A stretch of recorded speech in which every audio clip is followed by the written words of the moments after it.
ప్రముఖ సినీ నటుడు నందమూరి బాలకృష్ణను పద్మభూషణ్ వరించింది. సినీ రంగంలో సేవలకు బాలకృష్ణకు పద్మభూషణ్ ప్రకటించారు. మొత్తం 139 మందికి పద్మ అవార్డులు ప్రకటించింది కేంద్రం. 7గురికి పద్మ విభూషణ్, 19 మందికి పద్మభూషణ్, 113 మందికి పద్మశ్రీ అవార్డులు ఇచ్చింది. 7గురు తెలుగు వారికి పద్మ అవార్డులు వచ్చాయి. దువ్వూరు నాగేశ్వరరెడ్డిని పద్మ విభూషణ్ వరించింది.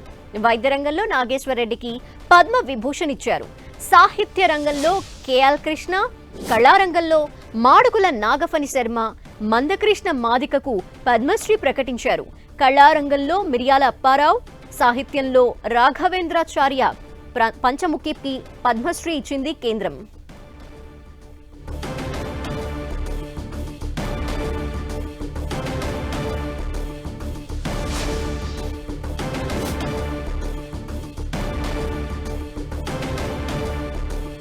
ప్రముఖ సినీ నటుడు నందమూరి బాలకృష్ణను పద్మభూషణ్ వరించింది. సినీ రంగంలో సేవలకు బాలకృష్ణకు పద్మభూషణ్ ప్రకటించారు. మొత్తం 139 మందికి పద్మ అవార్డులని ప్రకటించింది కేంద్రం. అయితే అందులో 7గురికి పద్మ విభూషణ్, 19 మందికి పద్మభూషణ్, 113 మందికి పద్మశ్రీ అవార్డులు ఇచ్చింది. అయితే 7గురు తెలుగు వారికి పద్మ అవార్డులు వచ్చాయి. దువ్వూరు నాగేశ్వరరెడ్డిని పద్మ విభూషణ్ వరించింది. వైద్య రంగంలో నాగేశ్వరరెడ్డికి పద్మ విభూషణ్ ఇచ్చారు. ఇక సాహిత్య రంగంలో కేఎల్ కృష్ణ, కళారంగంలో మాడుగుల నాగఫణి శర్మ, మందకృష్ణ మాదికకు పద్మశ్రీ ప్రకటించారు. కళారంగంలో మిరియాల అప్పారావు, సాహిత్యంలో రాఘవేంద్రాచార్య, పంచముఖికి పద్మశ్రీ ఇచ్చింది కేంద్రం.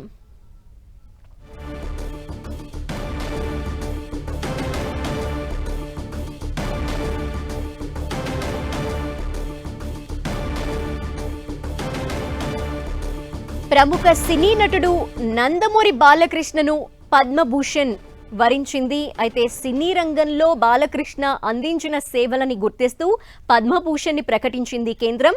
మొత్తం 139 మందికి పద్మ అవార్డులు ప్రకటించగా 7గురికి పద్మ విభూషణ్, 19 మందికి పద్మభూషణ్ ప్రకటించింది. అయితే 113 మందికి పద్మశ్రీ అవార్డులు ఇచ్చింది కేంద్రం. అందులో 7గురు తెలుగు వారికి పద్మ అవార్డులు వచ్చాయి. మరింత సమాచారం మా ప్రతినిధి వెంకట్ అందిస్తారు. వెంకట్, సినీ రంగానికి సేవ చేసినందుకు గాను నందమూరి బాలకృష్ణకు పద్మభూషణ్ అవార్డు ఇవ్వటం జరిగింది. అయితే ఆయన దాదాపుగా ఇప్పటికి 109 సినిమాల దాకా కూడా నటించడం జరిగింది. కళారంగంకి సేవలు అందించిన సందర్భంగా కేంద్ర ప్రభుత్వం ఆయనకి పద్మభూషణ్ అవార్డు ఇవ్వడంతో తెలుగు సినీ ప్రముఖులు అందరితో పాటు ఇటు రాజకీయ ప్రముఖులు మిగతా అందరూ కూడా ఆయన అభిమానులు కూడా ఆయనకి శుభాకాంక్షలు కూడా చెప్తున్నారు. ఆయన ఇప్పటికీ జూనియర్ ఎన్టీఆర్ కూడా ప్రత్యేకంగా ఒక శుభాకాంక్షలు తెలుపుతూ ట్వీట్ కూడా వేయడం జరిగింది.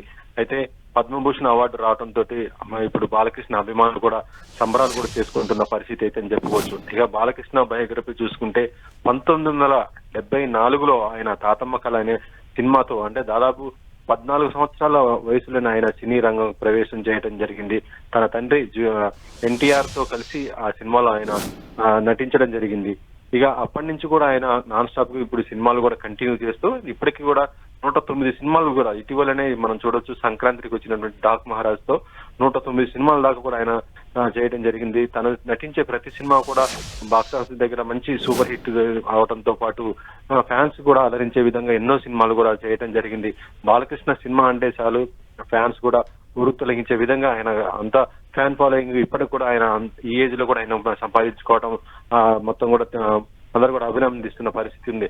ఇలాంటి సందర్భాల్లో బాలకృష్ణ ఒకవైపు సినీ రంగంతో ఉండటంతో పాటు మరొక వైపు ఇప్పుడు హిందీపురం ఎమ్మెల్యేగా కూడా ఆయన ఉండటం కూడా జరిగింది.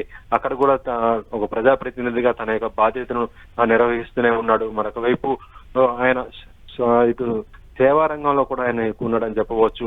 బసవతారకం క్యాన్సర్ హాస్పిటల్ ఏర్పాటు చేసి దానికి చైర్మన్ గా ఉండి ఎంతో మంది పేషెంట్లకు కూడా ఆయన వైద్య సహాయాన్ని కూడా అందిస్తున్న పరిస్థితి అయితే చెప్పవచ్చు.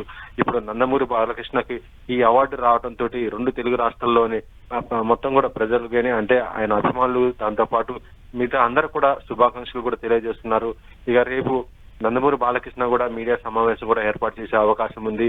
తన యొక్క ఆనందాన్ని కూడా మీడియా ద్వారా తన యొక్క ఫ్యాన్స్ కానీ మిగతా అందరూ కూడా వాళ్ళందరితో కూడా పంచుకునే అవకాశం అయితే ఉంది. Thank you Venkat.